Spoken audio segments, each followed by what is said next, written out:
Pessoal, essa aula é sobre mol e moléculas. É uma continuidade do conteúdo de massa molar, massa molecular. Por isso que eu sempre reforcei a questão de vocês manterem a organização nos cálculos, porque vai facilitar muito nos exercícios de mol e moléculas, porque nós vamos aproveitar também aquelas atividades para dar continuidade. Conceito de mol. Do latim, mol indica amontoamento de pedras que estão no mar.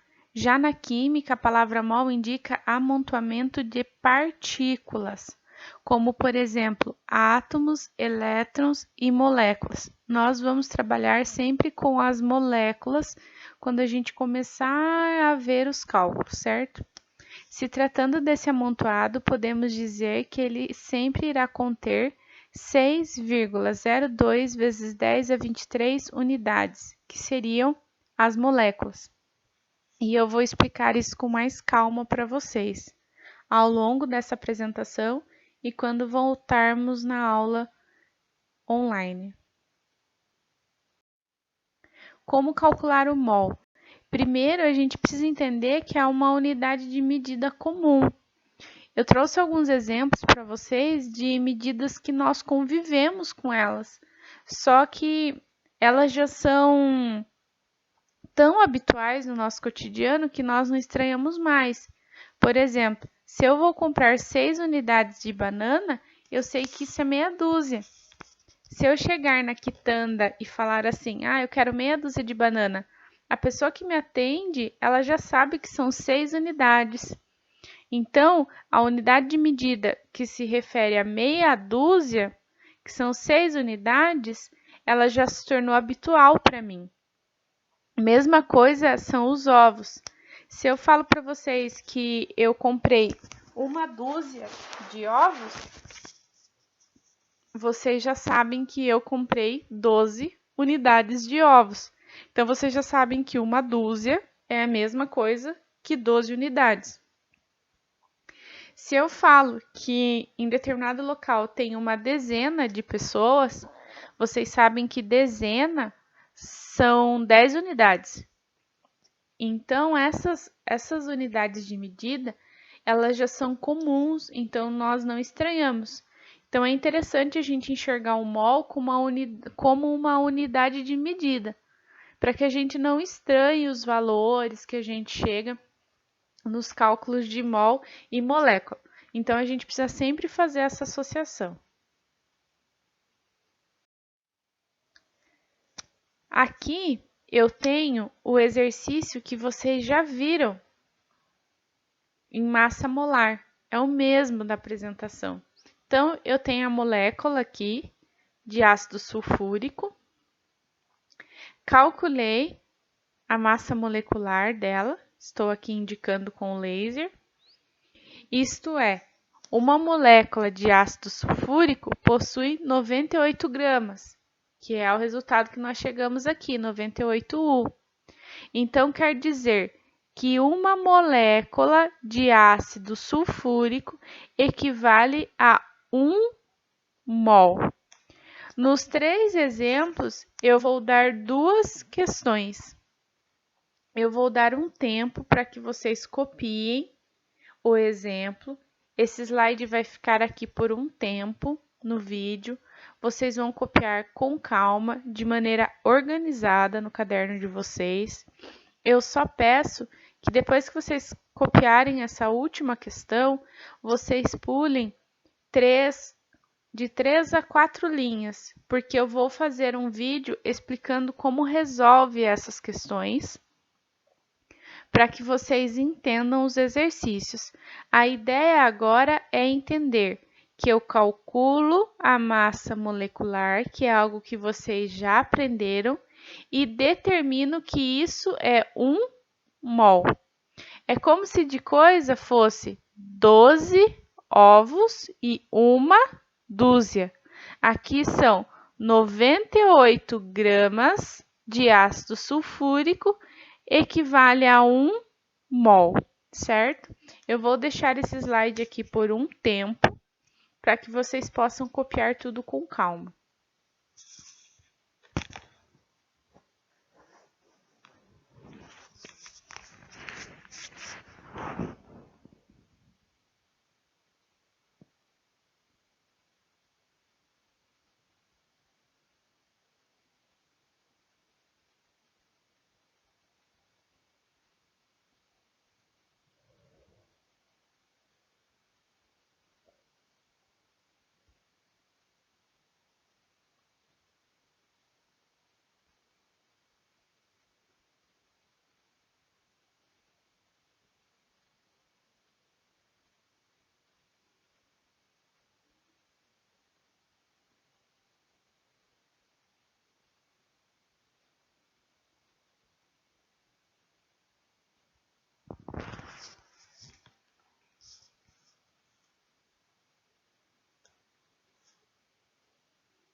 Eu vou passar para o próximo exemplo.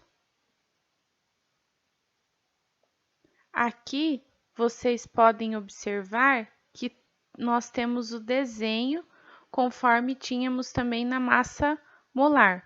Então, quer dizer que todos esses elementos equivalem a 1 mol.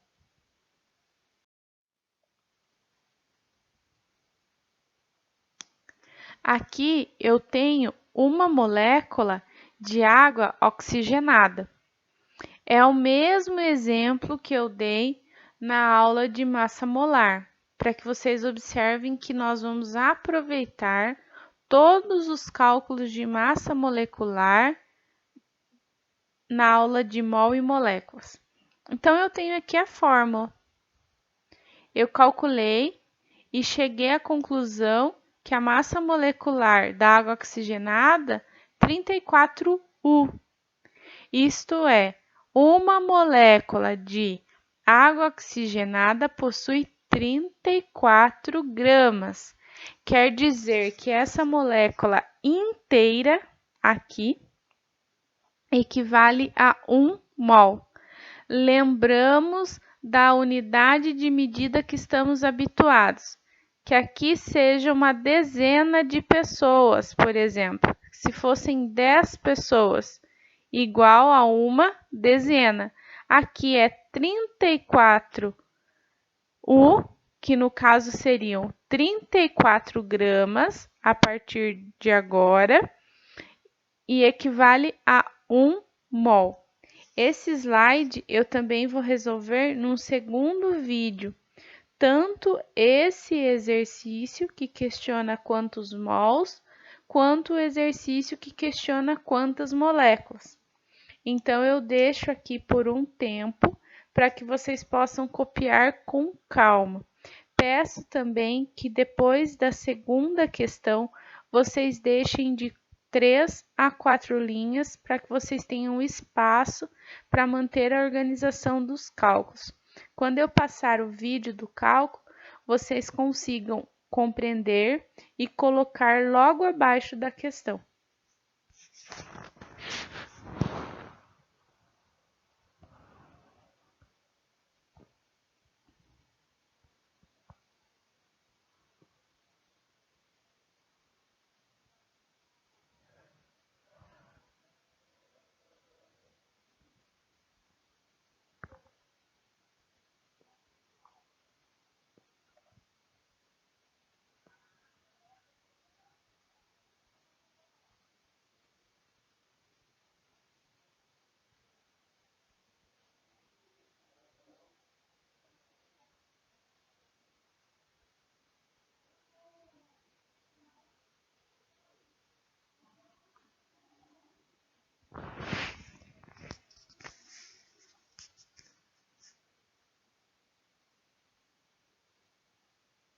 Passando para o outro exemplo, trouxe aqui a molécula da água.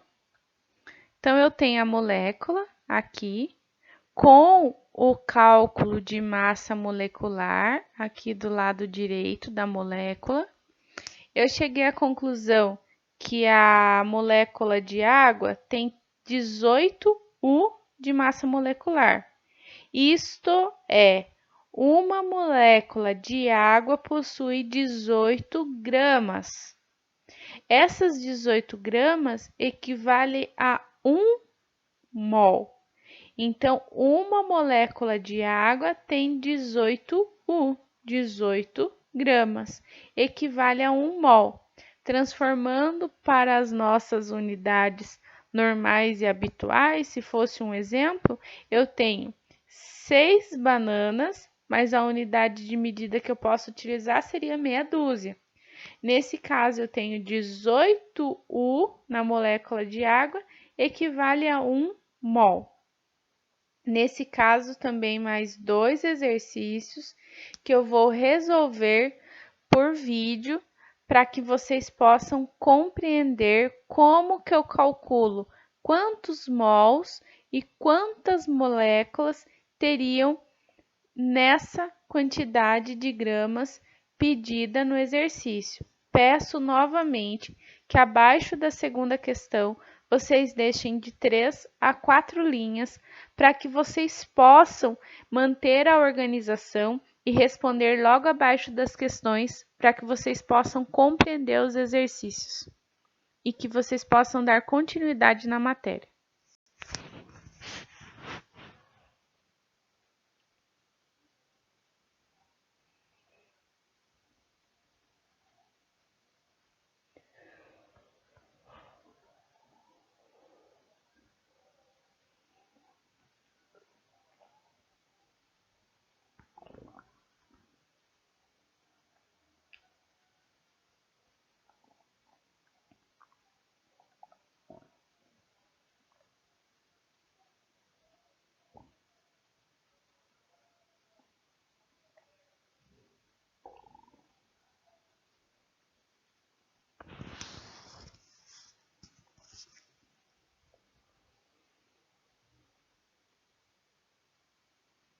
Dando continuidade na teoria e depois eu vou resolver esses 6 exemplos para vocês em um vídeo e vou enviar para que vocês possam entender detalhe desse cálculo.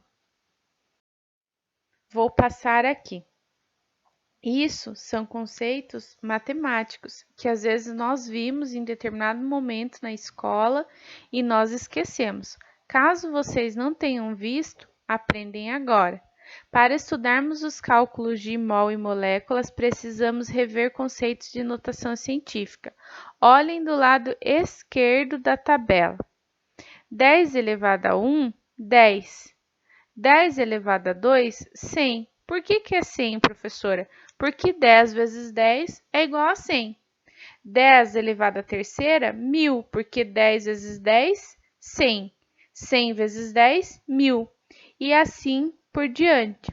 Percebam que quando eu tenho o expoente positivo, o meu zero vem para a direita do meu número. E eu estou tratando de números grandes. Pode ver que quanto maior o valor do expoente, maior casas à minha direita. Já no lado direito da tabela, eu vejo números com expoentes negativos. Então, o meu zero ele vem à esquerda do meu número inteiro. Então, 10 elevado a menos 1, o zero que vinha para a minha direita, ele vem para a minha esquerda, certo? Uma casa para a esquerda. 10 elevado a menos 2 são 2 casas para a esquerda. A principal diferença entre o número da esquerda e da direita é que este número da esquerda são números maiores que 1. Eles são considerados, então, números grandes. Olha 10 elevado a 10, quanto que seria esse número aqui. Já quando o meu expoente é negativo, a minha casa ela corre para a esquerda do número. E o número 0 para a esquerda quer dizer inferioridade, quer dizer um número inferior a 1. Tanto que existe aquele ditado, fulano é 0 à esquerda, vem justamente por esse conceito matemático. Então, 1 mol, e eu vou explicar isso com calma na aula online, dando exemplo para vocês de material. Dentro de 1 mol existem 6,02 vezes 10 a 23 unidades. Esse número, 6,02 vezes 10 a 23 moléculas. São muitas moléculas. Quantas moléculas seriam? 602 sextilhões. A notação científica ela vem para facilitar a nossa vida. Se vocês contarem aqui, depois do 6, eu tenho 0,2 e depois eu vou completar com os zeros. Eu preciso, depois da vírgula aqui, depois do 6, que é o meu número inteiro, ter 23 casas. E vocês vão observar que eu tenho aqui 23 casas, se vocês quiserem contar. Então, eu tenho 602 sextilhões de moléculas. Esse é um conceito que é importante vocês anotarem, vocês pararem o vídeo nesse slide, fazer a cópia da tabela, cópia da informação que eu digo que é importante ressaltar, para que vocês possam entender a aula online e posteriormente entender os 6 exercícios resolvidos e depois conseguir resolver as atividades que eu vou propor. Obrigada, pessoal!